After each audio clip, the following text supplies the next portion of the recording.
네, 이제 기출문제 5회 이제 재무회계에 이어서 원가회계 문제를 20문제 같이 풀어볼게요. 이제 21번 문제. 지금 T자 계정이 제공품인데 여러분 원가회계에 제일 많이 등장하는 장부는 제공품이죠. 해보니까 제공품이라는 이 계정을 통해서 여러분에게 질문은 요거 구하래요. 당월 제품 제조 원가. 그 얘기는 완성된 걸 의미하는 거죠. 해보니까 뭐야? 이거밖에 없네? 너무 쉽네. 이렇게. 자, 그러면 요거 세 개는 뭐라고 불러요? 당월 총 제조 원가. 이렇게 부르시면 되고. 기초 제공품은 10. 당월 또는 단기. 요거 세 개 더하면 총 제조 원가. 합계. 그 중에 남아있는 또는 차월, 2월이라는 게 다음 달이긴 한데 연 단위로 가면 기말이죠, 뭐. 그러면은 이 20을 제외한 나머지 이게 실제로 이번 달 또는 1년이라는 기간 동안 완성된 제품의 제조 원가. 어렵지 않아요, 그렇죠? 그러니까 제공품이라는 장부를 이해하고 있기만 하면 쉽게 문제를 풀 수 있고. 자, 22번. 원가 회계에서 통제 가능, 통제 불능을 얘기했었는데 통제를 누가 할까요? 기업에서 원가를 통제할 수 있는 사람은 관리자들이거든요.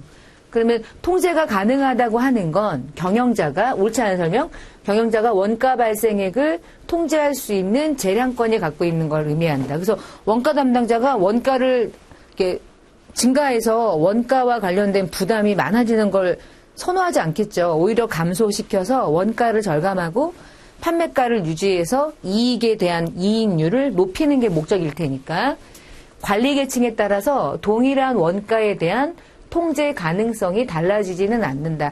이게 실제로는 공부해가지고 풀 수 있는 내용은 아니고 여러분 어떤 A라는 기업의 제조와 관련된 관리 계층 중에 최고 말단이 있고 그 다음에 만 3년 차 해가지고 좀 약간 중간까지 가기 직전의 관리자 한 10년 동안 일해가지고 엄청난 이제 약간의 관리자 그리고 전체를 관리 감독하는 뭐 연수랑 관계없는 거의 준 경영자에 속하는 관리자 이렇게 단계를 한번 생각해봐요. 통제할 수 있는 재량권이 다 다르겠죠. 지금 입사한 지 얼마 안 되는 사람이 업체를 바꿀 수 있겠어? 지 맘대로 그건 힘들거든. 근데 이 중에 업체를 왔다 갔다 바꿀 수 있는 재량권은 요 정도 있겠지, 요 정도. 얘네들은 의사결정만 올리겠죠. 그러니까 이 관리자가 높아지면 높아질수록 관리 계층이 높아지면 높아질수록 원가를 통제할 수 있는 이 재량권이 훨씬 많아져요. 그래서 가능성이 높아지는 거예요. 달라지지 않는다가 아니라 아주 많이 달라지죠. 그래서 책임과 이제 의무를 부여하는 거예요. 3번.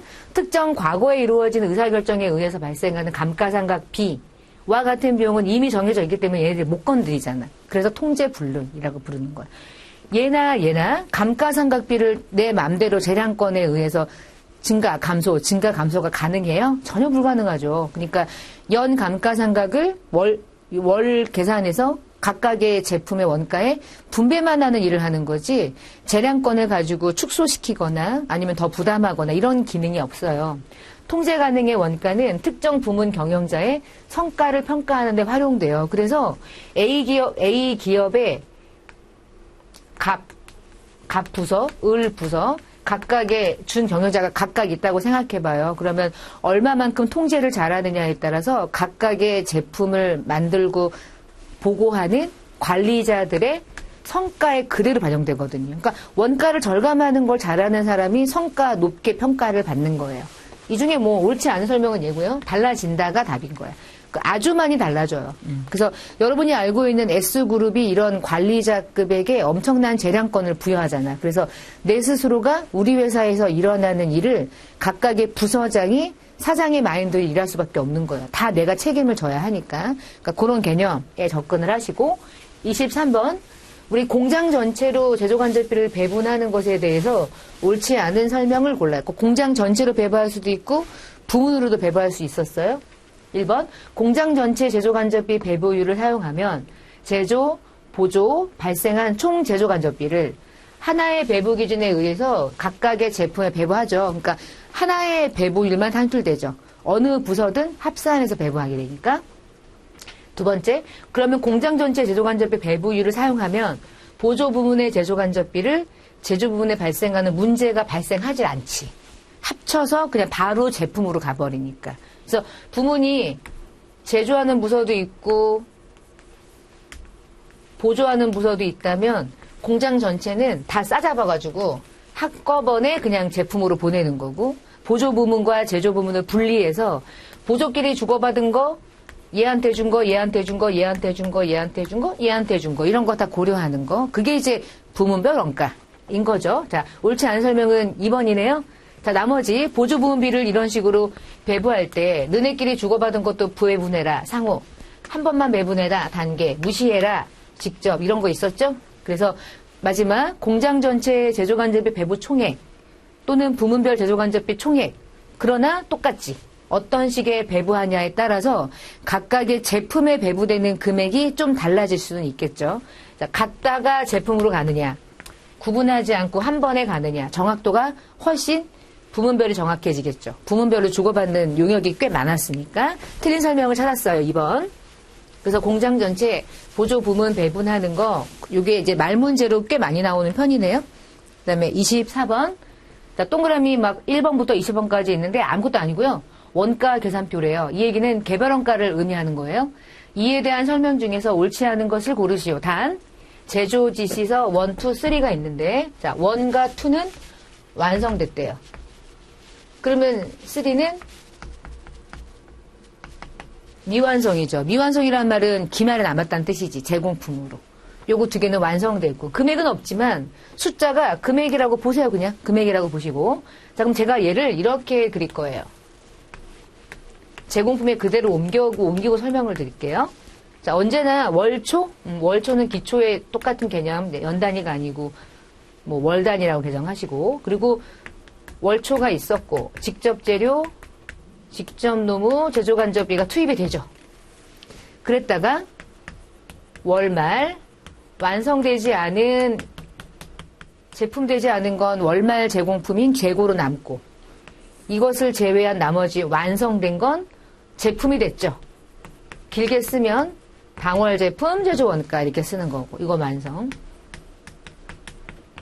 자, 보세요. 얘는 개별 원가 계산은 어려울 게 없는 게 넘버 1, 2, 3 중에 1, 2는 완성됐죠. 그럼 1, 2에 들어간 온갖 돈은 요거 두 개. 요거 두 개는 제품 된 거죠. 그게 17하고 18의 총원가죠. 그럼 미완성은 얘를 말하는 거잖아요. 19. 그 얘기 하는 거예요, 지금. 당기 제품 제조 원가는 17과 18이잖아요. 맞네. 동그라미 하면 안 되고, 월말 제공품은 얘가 맞잖아요. 이게 아무것도 어려울 게 없어요. 그러면 이 전체 합계가 뭐겠어요? 20이겠지, 뭐. 이걸 그 17과 19를 더한다는 뜻이 아니라 저 번호에 있는 것들이 얼마인지는 몰라도 이 안에 들어간다는 뜻인 거예요. 자, 20 중에 요거 3개 더한 게 이거잖아. 이렇게. 이거 3개가 얘잖아. 그쵸? 당월 총 제조원가는 그러면 8, 12, 16 맞아요? 맞네요? 월초가 얼마였죠? 요거 했잖아요, 요거. 얘하고. 근데 월초를 1, 2만 적어서 얘가 틀렸다는 뜻이에요. 월초는 1, 2, 3이지. 하나로 적으면 4 이렇게 하면 되지. 근데 월초에 1하고 2만 들어와 있네. 이 문제를 낸 사람의 의도는 제 생각엔 한계인 것 같아. 1, 2는 완성됐고 3이 미완성이 됐다 할지라도 이건 이번에 일어난 거지, 지난번에 만들다가 넘어온 건 어쨌거나 월초 제공품은 3개를 의미하는 거니까. 그래서 요 양식을 그대로 옮기면 T자 계정의 제공품이 되는 거예요. 개별원가 계산의 핵심은 제조간접비를 배분하는 것이 핵심이었지. 지금 보세요. 저는 아무것도 어렵지 않게 그냥 갖다 넣었잖아. 별거 아니었던 거 보시죠? 그러니까 문제를 풀 때 원가는 상대적으로 되게 쉬운 거예요. 자, 25번. 전화기를 제조하는 기업이다. 전화기를 제조하는 기업. 요즘에 못 살아남는데 전화기를 누가 써? 아무도 안 쓰지. 아, 회사는 쓰겠구나. 그럼 만들겠다. 전화기를 제조하는 회사다. 근데 서울에 관리부, 영업부, 연구소가 있대요. 자, 부서가 4개죠. 요렇게 3개는 서울이에요. 공장이 아니잖아요. 그런가 보다 하는 거야, 지금. 그럼 우리는 서울에서 일어나는 일이 궁금할까요? 공장에서 일어나는 일이 궁금할까요? 원가 회계니까 얘네들은 하나도 궁금하지가 않아요, 원래. 그냥 준 거야. 헷갈리게 준 거야. 숫자가 많아서 헉 이런 느낌만 드는 거야. 약간 아무것도 아니야. 그냥 공장은 요거래. 다음 자료를 가지고 여러분이 구할 거. 제조간접비를 구하래요. 자, 제조간접비는 어떻게 구하시면 돼요. 뭐 어떻게 구할 것도 없어. 모든 원가 중에 직접 재료비하고 직접 노무비 그 두 개를 제외하면 총 제조원가 중에 그거 제외하면 제조간접비잖아요. 자, 제조간접비는 어느 제품에 얼마 들어가는지 알 수 없고 그러면 지금 보니까 이 중에 직접 재료비 없죠? 그럼 직접 노무비 있어요? 직접 노무비는 특별하게 언급하지 않아도 공장에서 발생하는 급여 또는 임금이라고 말하면 그러니까 제가 답안지에다 적어드리긴 했는데 이게 약간 좀 부족한 설명이긴 해.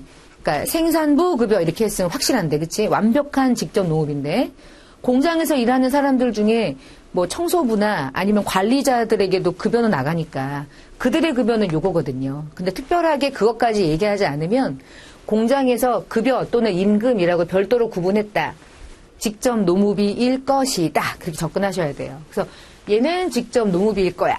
여러분이 구할 건 요걸 구하는 거지. 나머지 것들이 전부 다 제조간접비. 근데 또 가끔씩 또 요런 질문도 해요. 어떤 질문을 하냐면 직접 접대비는 정말 공장에서 발생하는 겁니까? 접대비도 공장에서 발생할 수 있어요. 다 제조원가가 되는 거야. 그거는 뭐 상황에 따라 달라지니까. 그래서 접대비니까 무조건 판관비라고 생각하시면 안 돼요. 공장도 접대비 발생할 수 있어요. 더 많이 하게 되고. 왜냐면 원가 절감하려면 막 술 먹이고 해야 되잖아. 그런 일들을 다 공장에서도 하니까. 그렇게 생각하시면 돼요. 다 더하시면 될 거예요. 답은 640이 나올 거고요. 계산기는 여러분이 해보시고. 자, 26번. 제조간접비에 대한 자료다. 제조간접의 배부 차이를 구하시오.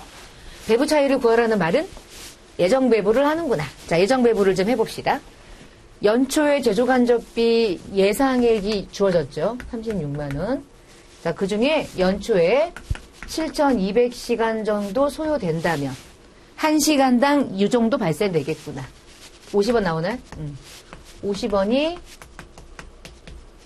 예정 배부율. 그럼 예정 배부율에다가 이제부터 예정 배부하려면 50원이라는 예정 배부율에 실제 노동시간을 적용해요. 자, 600시간을 곱하면 3만 원을 예정 배부한다 이런 뜻이죠. 근데 실제 발생된 제조간접비는 또 나눴잖아. 그치? 27,000원.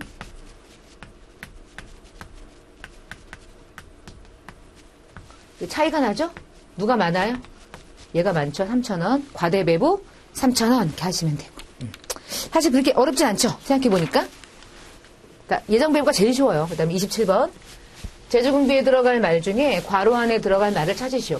앞에 기출문제를 지금 4회차까지 풀었나요? 4회차까지 풀면서 이 문제가 동일하게 한 2번 정도가 나왔어요. 지금 괄호 안에 찾는 것 중에 추적하여 특정 제품에 직접적으로 추적할 수 있으면 직접이고 관계가 없어서 둘 이상의 공통적으로 소비가 되면 간접이고 괄호 넣기인데 직접과 간접의 개념만 이해하시면 되니까 쉽게 문제를 풀 수 있고 자 원가는 계산 문제가 거의 60, 70%니까 28번 문제에서 뭘 구하라고 하는지를 먼저 찾아요.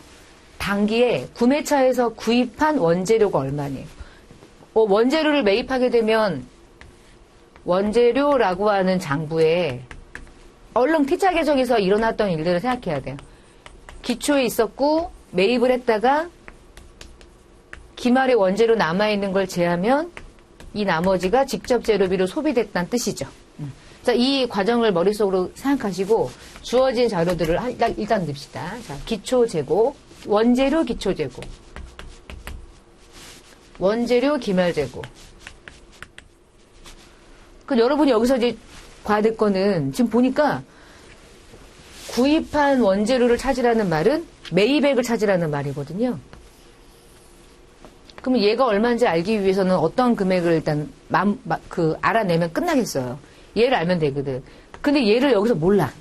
근데 얘를 알 수 있는 두 번째 자료가 뭐냐면 직접 재료는 마감됐을 때 제공품이라는 장부로 바로 넘어가잖아요. 그래서 제공품이라는 장부에서 직접 재료비가 얼마인지를 알아내라는 의미예요. 넣어볼게 일단. 이게 습관처럼 그려지기만 하면 사실은 원가 회계는 다 푸는 거예요.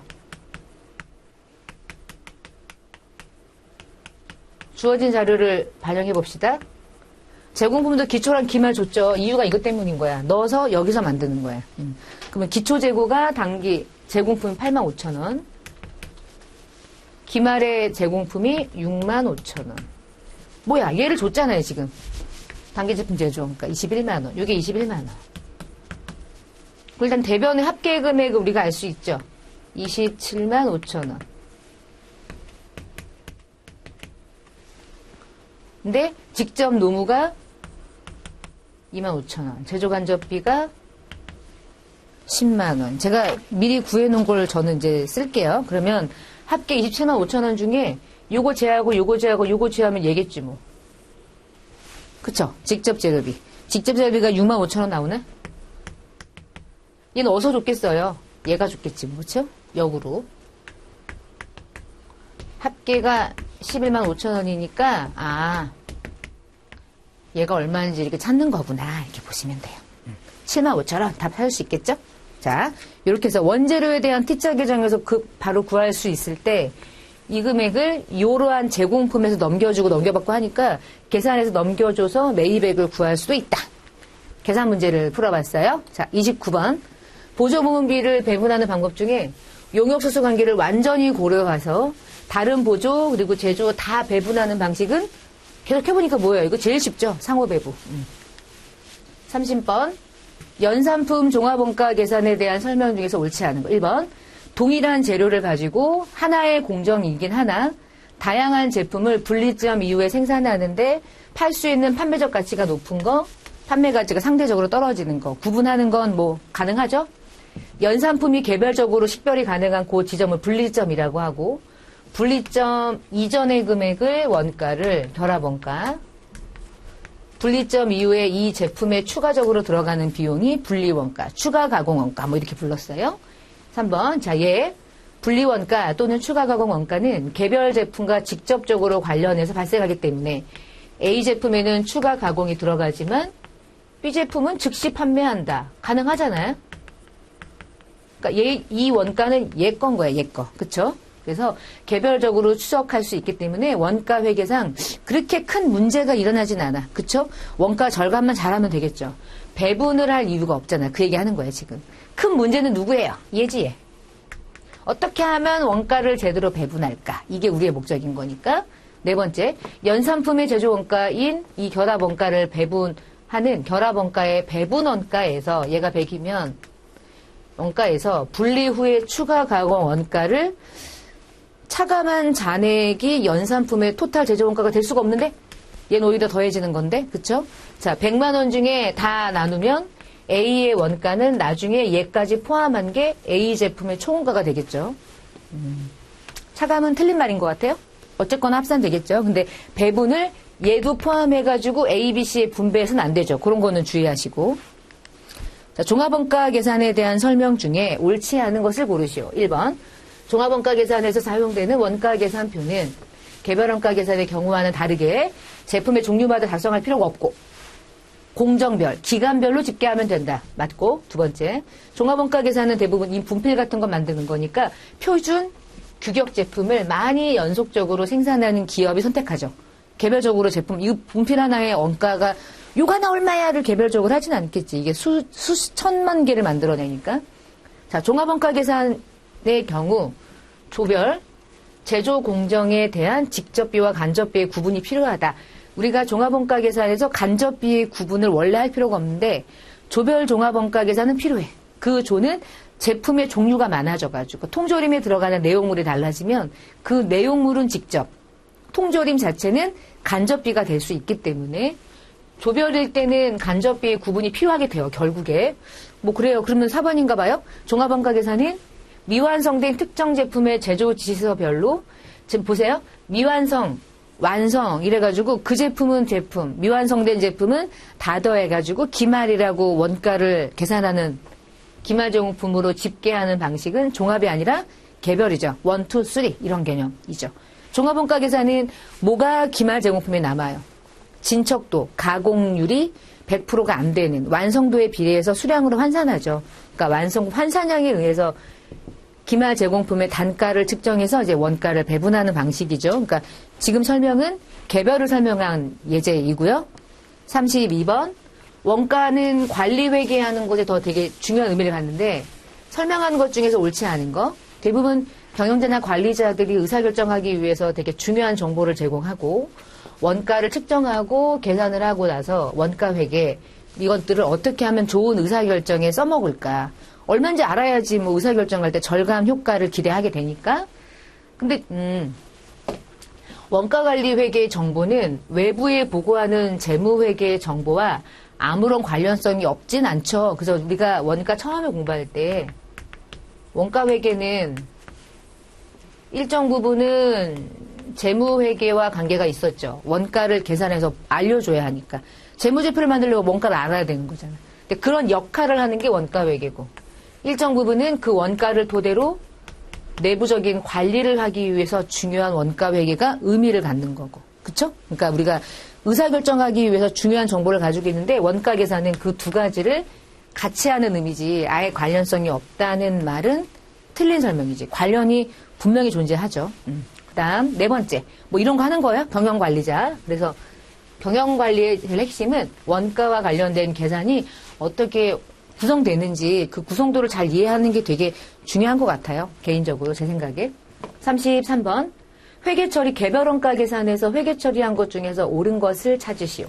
우리 재료를 구입하게 되면 재료가 대변에 가지 않을 텐데 재료를 구입하면 재료가 왼쪽에 증가되면서 돈이 나가겠죠. 그쵸? 1번은 뭐 너무 말이 안 되는 분기고 2번 노무비가 지급되면 노무비가 왼쪽에 발생되면서 돈이 나가겠죠. 외상이든 뭐 미지급이든 3번 제조간접비가 배부가 되면 제조간접비에 있던 원가는 결국은 제공품이라는 장부로 가잖아요. 그러면 제공품은 증가되고 제조간접비는 감소가 되겠죠. 그러니까 제공품은 자산이니까요. 자, 얘는 증가되고 얘는 감소가 되는 경우를 얘기한 것 같아요. 자, 생산이 완료되면 제공품으로 있어야 돼요. 얘가 제품으로 가야 돼요. 자, 그럼 반대죠. 이번엔 제품이 감소가 되면서 제품이 증가돼야 되겠지. 제공품이 감소되면서 제품이 증가돼야 되겠지. 바뀌었죠.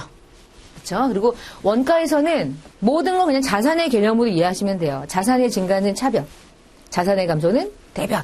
그렇게 해서 문제를 바라보셔도 크게 벗어나지 않아요. 34번. 실제 발생액을 가지고 배부할 때 배부 기준, 언제나 뭐 배부 기준은 필요하니까.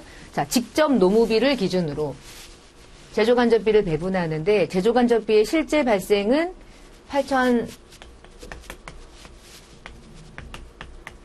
8,400원이고요. 작업지에서 넘버1의 제조원가를 구하래요. 넘버1의 제조원가는 얘도 있고 얘도 있으니까 제조간접비만 배부해가지고 원가를 더하면 되겠죠? 총 제조원가를 물어보는 거니까. 자, 그러면 제조간접비 배부율 한번 볼까요? 제조간접비가 8,400원인데 제조간접비를 배부하기 위한 기준이 직접 노무비예요. 직접 노무비의 합계는 14,000원이죠.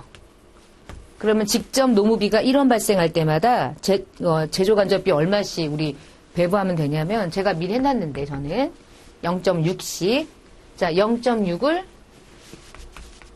너도 0.6 너도 0.6인데 일단 하고 맞는지만 제가 검증을 하려고요. 그러면 여기다가 요거 곱한 4,800원 그러니까 전체 제조간접비 중에 4,800원은 넘버 1에 배부하고 66, 36 3,600원이라는 8,400원 중에 3,600원은 넘버 2에 배부해서 제조간접비를 각각이 가지고 있는 직접 노무비의 비율대로. 그럼 결국은 여러분이 구할 건 그랬을 때 넘버 1의 제조원가를 물어봤으니까 4,000원에다가 8,000원에다가 4,800원을 더한 합계가 넘버 1의 총 제조원가가 되겠죠? 구할 수 있겠죠? 16,800원 나올 거고요. 그렇게 한번 풀어보세요. 손으로. 자, 35번. 종합원가 계산에 대한 설명으로 옳지 않은 거. 평균법이 있고 선입이 있고 지금 그랬어요. 근데 평균법하고 선입 중에 계산을 해보니까 지금 여러분이 연습이 잘 되면 그것도 상대적으로 어렵지 않을 텐데 많이 안 하면은 설명만 가지고는 내 거 되지 않으니까. 근데 어쨌거나 뭐가 좀 더 편해요. 편하기는. 계산이. 평균이 편하죠. 근데 원가 통제가 그래서 유리해요? 불리해요? 그래서 불리해요. 실제로는 선입에 의해서 할 거예요. 근데 지금 좀 편리하기도 하고 큰 차이가 없다고 생각하니까 대부분 평균법으로 가는 거지. 비교적 간단은 한데 원가 통제가 유리하진 않지. 항상 그것도. 누가 더 유리하냐는 근데 선입은 열심히 선입에 의해서 했는데 사실은 기초가 가지고 있는 수량 자체가 작으면 평균이 날 수도 있지. 그러나 항상 유리하진 않죠. 항상 오히려 불리할 수 있는 거예요. 실제로는. 틀린 설명이 1번 같아요. 자, 두 번째.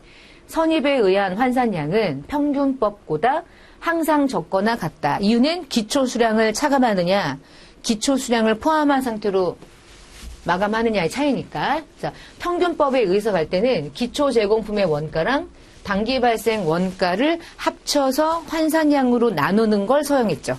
그래서 평균법에서 원가는 얼마의 원가를 가지고 배부해야 되냐면 기초 원가랑 착수 원가를 다 더해서. 그리고 가격이나 재고 수준이 안정적일 경우에는 평균이든 선입이든 큰 차이가 없겠지 뭐. 왜냐면 단가 차이도 크지 않고 수량 차이도 크지 않고 그러면은 뭐 비슷비슷하겠지만 대부분 실무적으로는 큰 차이가 있을 수 있죠. 근데 36번 문제 보니까 그 다음 문제도 방금 전에 얘기한 거랑 되게 비슷해요. 이번에는 선입만 물어봤어요. 환산량을 계산할 때 환산량에 의한 단위당 원가는 어느 원가를 가지고 사용하냐.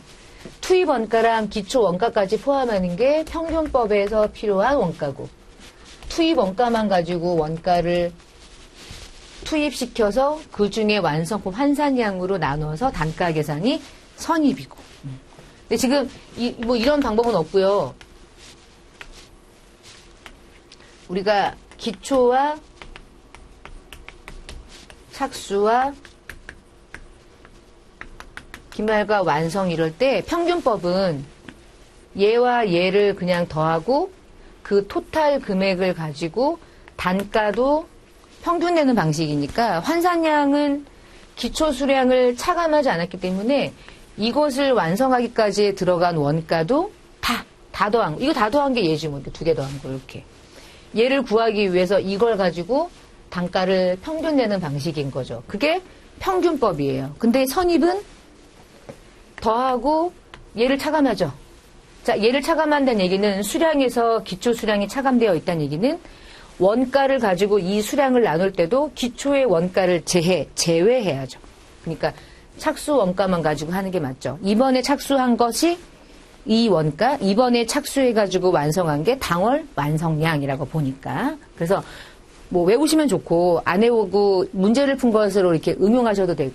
하여튼 이런 형식의 산식은 없고요. 자, 37번. 원가 회계의 주된 목적으로 여러분 원가를 어떻게 할까요? 누구에게 보여줄까요? 안 보여줄까요? 우리끼리는 볼 수 있지만 이거를 외부의 재무제표를 만드는 정보는 되는데 이건 중요한 말이에요. 아까랑 비교한 것. 기업 외부의 회계 정보 이용자들에게 공시하면 안 되죠. 그러면 이제 우리 회사의 원가가 외부에 나가는 거잖아요. 기밀, 유출 막 이런 식이 되는 거니까 이건 중요한 유출 사건이 되는 거예요. 나머지는 읽어보시고 맞는지. 38번. 원가에 대한 설명 중에서 옳지 않은 것을 고르시오. 자, 기간 비용. 1년이라는 기간 동안 언제나 나가는 원가. 자, 특정 제품과의 직접적인 대응 관계를 측정하는 것이 불가능하기 때문에 발생가 동시에 비용으로 계산된다. 그래서 우리 원가 중에서도 판매 원가 있고 제조 원가 있었죠. 그래서 판매 원가 중에 판관비 같은 게 저 기간 비용과 관련된 원가였고요. 직접 원가는 컴퓨터의 하드디스크, 선박에 들어가는 엔진, 그래서 특정 원가 대상에 직접적으로 관련시켜가지고 추적이 되는 원가들. 틀리지 않았죠? 3번. 제조랑 관계가 되는 것 중에 제품 만드는 기업이 공장에 가면 뭐가 있겠어요? 기계가 있겠죠. 일단 기계가 없이 수작업하는 곳도 있겠지. 그러나 뭐 어떻게든 규모가 적든 크든 기계가 있을 텐데 공구기구 같은 거. 근데 걔네들은 소멸이 되지 않으므로 원가가 구성될 수 없다? 왠지 그럴 것 같은데 기계가 소멸이 안 될까요? 소멸될까요? 소멸되죠. 근데 얼마만큼 소멸됐는지 모르죠. 그래서 뭐 해요? 감가상각하죠. 자, 제조원가의 감가상각이 꽤 많은 금액을 차지한다고 했었잖아요. 하죠. 이름은 그 유명한 감가상각비. 이런 식으로. 틀린 설명은 3번. 원가의 분류 중에 기초원가에도 가고 전환원가에도 들어가고 그러한 원가가 누구였죠? 그치, 얘였지. 어떨 때는 이렇게 묶어가지고 기초원가라 부르고 어떨 때는 이렇게 두 개를 묶어가지고 가공원가라고 부르고 이 두 가지의 교집합 형태의 원가가 직접 노무비라고 하는 원가였죠. 자, 39번. 제조간접비를 부문별로 집계하고 부문별로도 배부 차이도 조정하는 문제인데 여기 T자 계정에서 이렇게 나오게 되면 이게 제조간접비 자체에 대한 T자 계정이 아니라 그게 결국은 각각의 보조 부문까지 집계가 되는 과정에서 어떠한 부문은 과대배부가 발생하고 어떠한 부문은 과소배부가 발생하고 지금 T자 계정의 주인은 각각의 부문비에 배부 차이가 난 금액이 이제 마지막 T자 계정 마감 직전까지의 금액이에요. 그러면 저는 요거를 이렇게 푸셔도 좋아요. 어떻게 푸시면 좋냐면 요 3만 원을 분계로 슉 한번 바꿔볼게요. 분계로 바꾸면 이런 거예요. 지금 배부 차이라고 하는 장부 왼쪽에 있으니까 배부 차이가 3만 원이 왼쪽인 거죠. 이렇게. 근데 걔가 어디로 갔다는 뜻이냐면 조립 부문비로 갔다 이제 이런 뜻인 거예요. 그럼 배부 차이 3만 원이 조립 부문비로 갔다. 그럼 이 얘기는 배부 차이가 3만 원, 조립 부문비가 3만 원이라는 얘기는 그 전에 제조간접비 전체 금액 중에서 배부 차이가 발생해서 일부는 조립, 일부는 절단 이런 식으로 간 거예요. 그래서 이 배부 차이는 어디서부터 출발하냐면 제조간접비 T자 계정에서 출발하게 되거든요.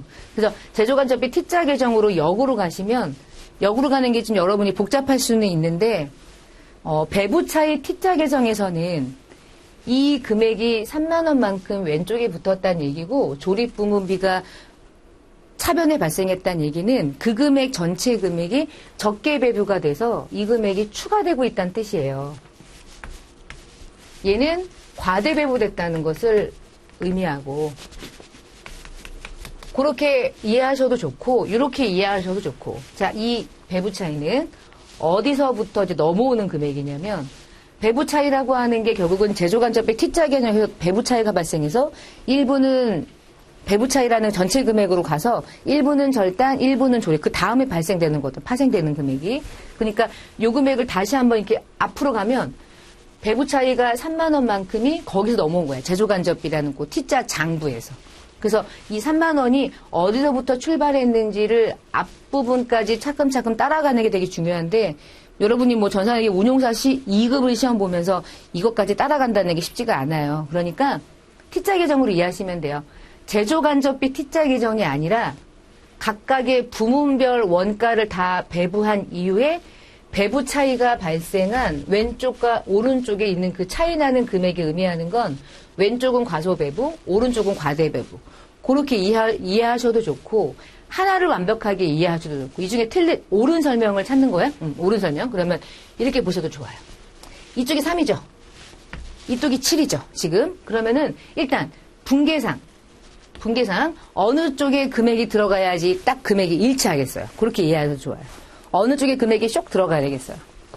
왼쪽에 금액이 들어가야 되겠죠. 그러니까 여기가 7이고 여기가 3이니까요. 그러면은 4만 원이라는 금액이 하여튼간 대차를 맞추니까 대차를 맞춰서 그 금액이 차이가 난 금액을 어디로 던지느냐의 관건이거든요. 그러면 지금 4만 원이라는 금액이 여기 7이고 얘가 3이니까 여기 4만 원이 뿅하고 추가돼야 되잖아. 아 그렇게 역으로 이해하는 게 더 좋을 수도 있겠다. 그러면 7. 그러면 4만 원이 들어가야 되네. 그러면 4만 원이 들어간다는 얘기는 배부 차이 4만 원이 추가되는 거죠. 우리 제조간접비 배부 차이 조정하는 방식이 3개 있었죠. 매출원가를 조정한다. 아니면은 안분 계산하는데 총원가로 가느냐, 비례배분하느냐. 마지막 아니면 귀찮으니까 영업의 손익으로 까느냐. 근데 마지막 매출원가 조정법에 의해서 할 경우라고 얘기했으니까 그러면 이 전체 4만 원은 더 어디로 조정해요? 또 어쨌거나 매출 원가라는 계정으로. 분개해놓고 보는 게 더 편하겠다. 이렇게. 자, 요거 분개 보세요. 그럼 어때? 매출원가라고 하는 비용이요. 지금 여기 이 분계상 증가되고 있어요. 감소가 되고 있어요. 감소가 되고 있잖아. 그럼 감소가 된다는 얘기 이거네. 이미 배부된 금액이 많다는 얘기네. 이미 얼마가 더 배부됐다는 얘기예요. 4만 원이. 그러면 더 많이 배부됐다는 얘기는 얘보다 얘가 많았다니까 아 얘가 과대구나 이렇게 이해하시면 되죠. 그렇게 접근해서 이제 문제를 보는 거야. 이렇게. 그리고 또 하나는 안분 계산하는 방법 중에 총원가가 아니라 비례 배분하는 경우는 전체 원가의 비율 가지고 배분하지 않고 각각이 차지하고 있는 제조간접비의 금액이 비례 배분 기준의 비율이었어요. 그렇죠? 여기 틀린 말은 금액이라고 했기 때문에 틀린 거야. 각각의 계정의 금액이 아니라 이 계정 안에 숨어있는 제조간접비에 차지하고 있는 비율만큼 배분 기준이 되니까. 요거 두 개는 바꿔놓은 예제고요. 그러니까 딱 분계를 먼저 하시는 게 더 빨라요. 분계를 먼저 해보고 아 그러네. 그래가지고 차이가 났구나. 결국은 이 분계가 맞고 이 분계에 의해서 분계를 역으로 보는 거야. 아 매출원가 감소? 그럼 더 많이 배부가 되어 있구나. 과대 배부가 4만 원이니까 얘가 과대란 뜻이구나. 얘는 과소였겠지. 반대니까. 그렇게 이해하셔도 좋을 것 같아요. 마지막 40번. 균등하게, 그러니까 원재료는 언제나 공정 초기의 균등. 가공비는 원재료는 공정 초기, 그다음에 가공비는 균등. 근데 이 문제는 특이한 게 재료비하고 가공비의 완성품 환산량을 각각 물어본 게 아니라 계산하고 더하래. 별것도 아니긴 했어. 그러면은 투자 규정 일단 마지막으로 한번 그려볼게요. 무슨 방법이죠? 평균법이에요? 그러면 사실 기초가 30%든 관계는 없는데 제가 이거 그리는 이유는 한계인 거예요, 지금. 완성품 수량을 한번 구하고 싶어서. 그럼 토탈 5,000개 중에 기말에 2,000개 완성도는 70%. 그러면은 실제로 완성 수량은 3,000개란 뜻이죠? 됐어요, 이제. 자, 이렇게 하고 평균법이니까 얘는 무시하는 거죠. 어차피 토탈 중에 얘와 얘를 산출하는 게 목적이니까. 자, 그럼 평균법에 의해서 재료비의 환산량은 2,000개를 2,000개 전부 다 전량 투입이라고 보니까 이렇게 더하면 재료비 환산량이죠. 사실은 그렇게 해도 되거든요. 뭐 이렇게 굳이 뭐 이렇게 그래요. 재료비는 5,000개죠. 그럼 가공비는 몇 개일까요? 가공비는 얘는 3,000개지만 얘가 27에 14, 1,400개 이렇게 하면 되죠. 퍼센테이지까지 환산해서 1,400개. 그러면은 가공비의 완성품 환산량은 4,400개. 문제는 해놓고 두 개를 더하래. 이상하긴 한데 뭐 이상한 문제를 내고 싶었던 거예요. 답은 9,400개. 근데 이제 재료비만 물어봤을 때랑 가공비를 물어봤을 때가 대부분 가장 많이 나오는 편이고 얘는 그냥 더하라고 했으니까 그냥 계산기로 더해보면 그만인 거고. 자, 이렇게 해서 지금 기출 5회였죠? 5회 이제 원가회계 문제. 그래서 기출 문제 5회는요, 문제 출제 경향을 보니까 재무회계는 좀 어렵고 원가회계는 좀 상대적으로 좀 쉽고 그렇게 이제 문제가 출제가 됐던 것 같고요. 자, 이번 시간을 이렇게 마치도록 하겠습니다. 수고 많으셨습니다.